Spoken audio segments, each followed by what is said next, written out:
Okay, we're back with another update on the R1 rock buggy.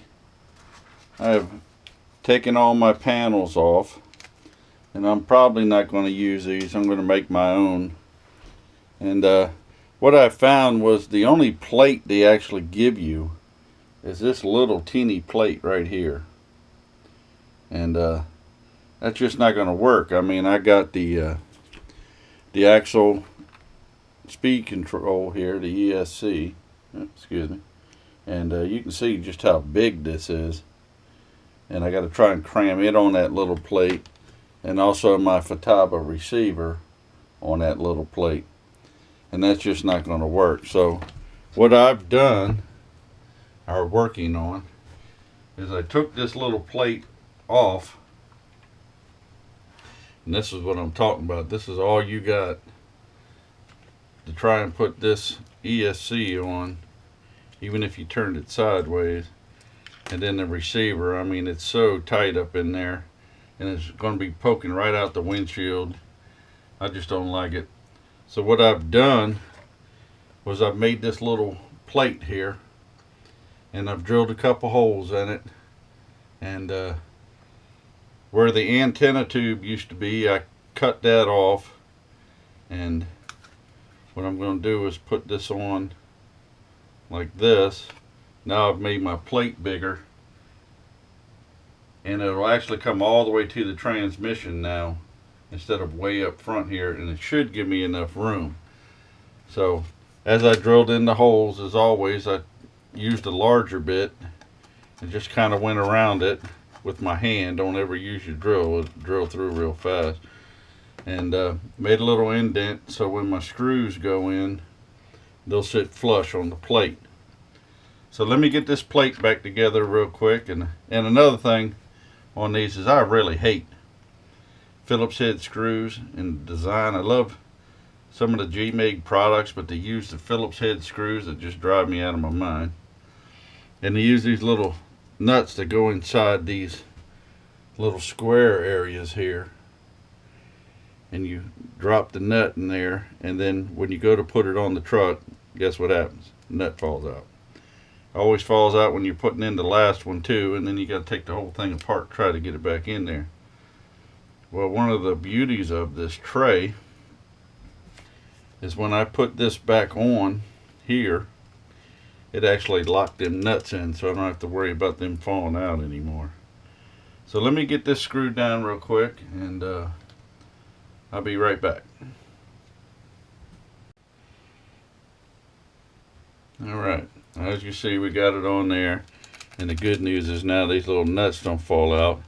And then I put some nylon lock nuts on these, and the everything is sunk in and flush and nice and tight. Now what this new part will do is slide in here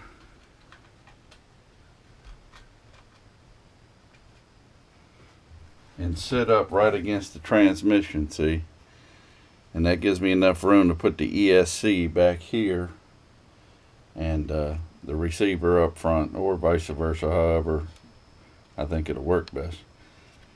And it just extended that plate, and then when you put the hood on and the roof on and your side panels, it all won't be sitting outside the windshield at least. And like I said, I got some other parts coming, so I'm not going to be putting my panels on. I got the 2 LED kit that goes in here and the 3 LED kit that goes on top. They're aluminum. I do believe you replace these bars right here, the lower one and this top one, and I'll have some LED lights. And when I make my new panels, this is the hood panel that'll go in, kind of goes in like this, and then the roof panel, of course, will sit up top.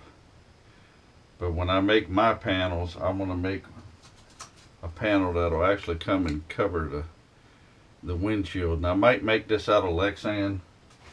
I've got some Lexan from various things that I've got. It's not very strong, but it's long enough that I should be able to cut it out, tape off where I want the windshield, and then paint the whole thing and have a one-piece roof and hood.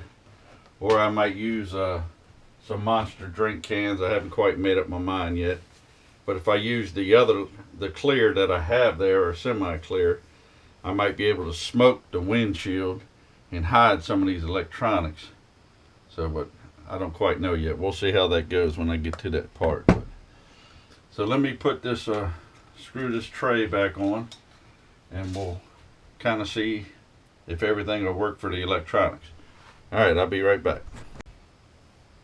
Okay. Well, we got our new tray mounted and everything fits tight, and I don't think it'll be a problem with the transmission.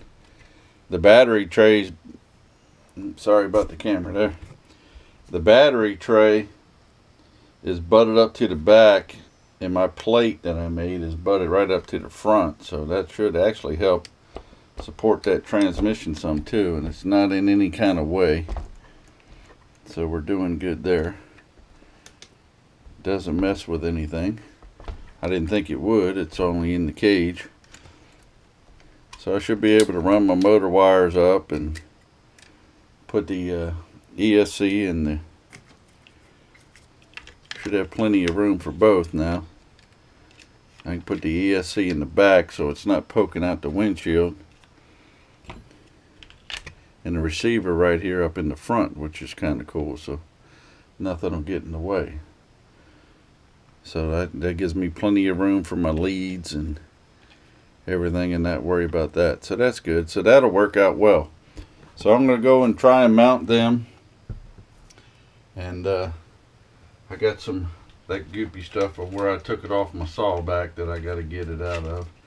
This tape off the bottom so I can remount it and program the receiver. I think I'm going to do all that while it's out of the truck.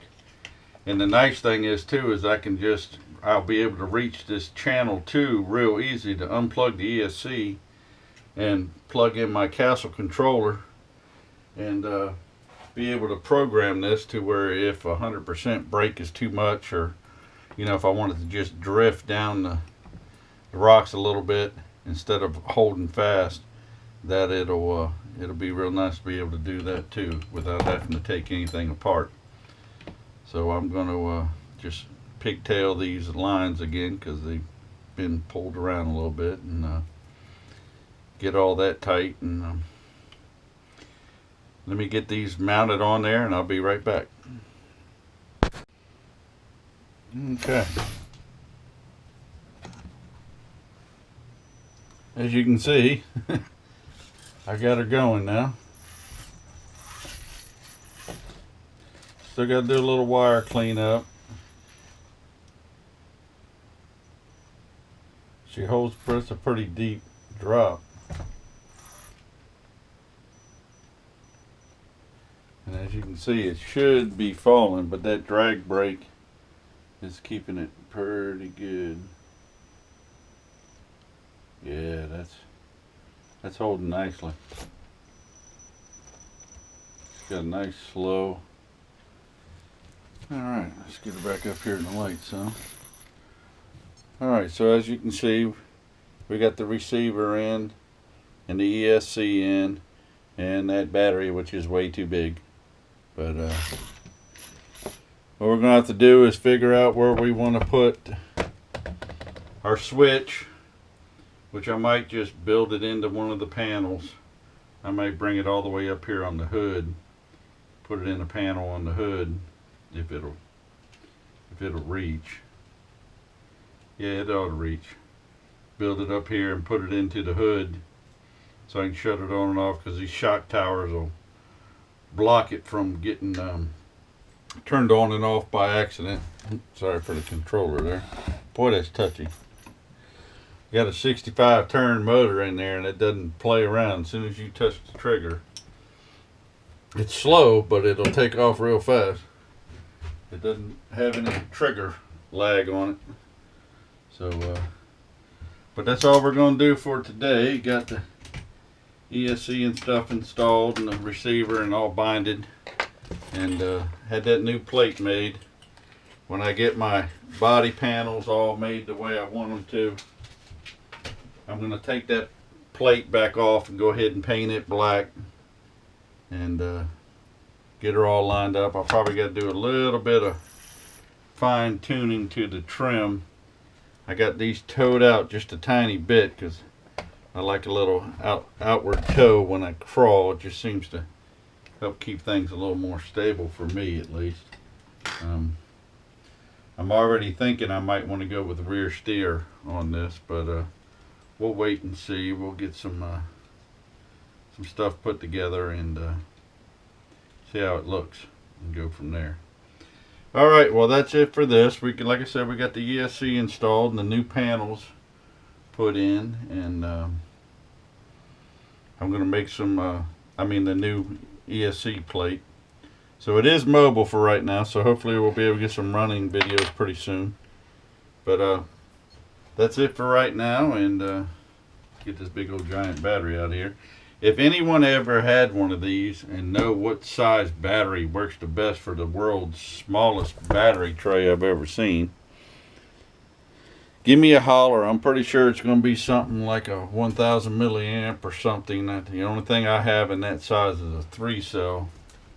And it seems to fit real well, but of course this ESC won't run on a 3-cell, so I'll need to find a 2-cell, small 2-cell to go in there and run her off of. So y'all give me a holler on the comments if you know what battery you think will work or best, or if you can think of anything else we want to try. Like I said, we got some parts coming in for this. I got this shock mount that goes across, stiffens the shock. This plastic's so hard I'm afraid it's going to break. So I bought the braces that goes there, and it'll give us a few more little red accents. I kind of like having little bitty pieces of red floating around in here, and we might do that throughout here on and off. I might get some new diff covers in red or something.